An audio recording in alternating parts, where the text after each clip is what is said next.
Hello everyone, today we are going to do the structure of एल्वेलाई। एल्वेलाई को हम लोग वेस्कुलराइज बैग्स भी कहते हैं और इसका जो सरफेस एरिया होता है वो होता है 80 मीटर स्क्वायर। एल्वेलाई का जो टोटल नंबर है वो दोनों लंग्स को मिला के वो होता है 300 मिलियन, यानी कि 300 मिलियन एल्वेलाइज पाई जाती हैं दोनों लंग्स में। और दोनों लंग्स में ऐसा नहीं कि सेम एल्वेलाई है, मतलब ऐसा नहीं कि एक लंग में भी 150 है दूसरे लंग में भी 150, ऐसा नहीं होता है। जो दोनों एल्वेलाई थे, एक में जो एल्वेलाई का नंबर होता है वो ज़्यादा होता है, एक लंग में एल्वेलाई का नंबर ज़्यादा होता है, एक लंग में एल्वेलाई का नंबर कम होता है, यानी कि नंबर ऑफ एल्वेलाई डिफरेंट होती हैं दोनों लंग्स में।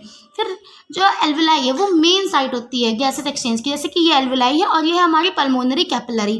तो एल्वेलाई से क्या होता है, जो O2 होती है वो पल्मोनरी कैपिलरी में जाती है और पल्मोनरी कैपिलरी से क्या होता है, जो CO2 होती है वो वापस एल्वेलाई में आती है, यानी कि एल्वेलाई क्या है, गैसेस एक्सचेंज की मेन साइट है।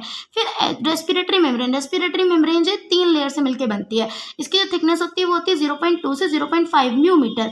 फिर रेस्पिरेटरी मेम्ब्रेन का जो पहला पार्ट होता है वो होता है एल्वेलर एपिथेलियम, ये स्क्वैमस टिश्यू से मिलकर बनता है। एल्वेलर एपिथेलियम में न्यूमोसाइट सेल्स होती हैं जो क्या करती हैं, लेसिथिन को सिक्रीट करती हैं। लेसिथिन क्या है, एक सर्फेक्टेंट की तरह एक्ट करता है जो क्या करता है, एल्वेलाई को कोलैप्स होने से रोकता है। जैसे माना कि अगर हमारे एल्वेलाई में बिल्कुल भी एयर नहीं है तो क्या एल्वेलाई कोलैप्स नहीं कर जाएगी, कट जाएगी ना, तो एल्वेलाई को कोलैप्स करने के लिए हमें रोकना है, तो इसलिए इसमें क्या होता है, लेसिथिन होता है। फिर होता है बेसमेंट सब्सटेंस, और फिर तीसरा होता है एंडोथेलियम। एंडोथेलियम भी हमारा स्क्वैमस टिश्यू का बना होता है। एल्वेलर एपिथेलियम और एंडोथेलियम दोनों ही हमारा स्क्वैमस टिश्यू का बनाता है। क्यों हम यहाँ पे हर जगह पे स्क्वैमस टिश्यू क्यों लगा रहे हैं, क्योंकि स्क्वैमस टिश्यू क्या होता है, बहुत ही थिन होता है, जिससे क्या डिफ्यूजन जो है, यानी कि जो गैस एक्सचेंज है वो बहुत ही ईजिली हो जाए।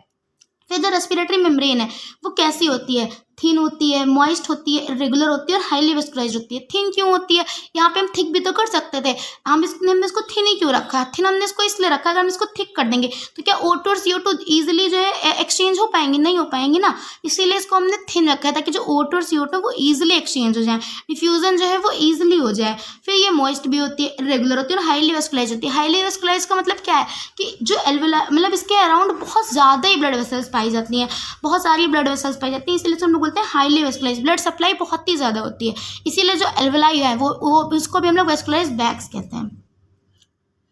Video if you have any doubt please ask in the comment section.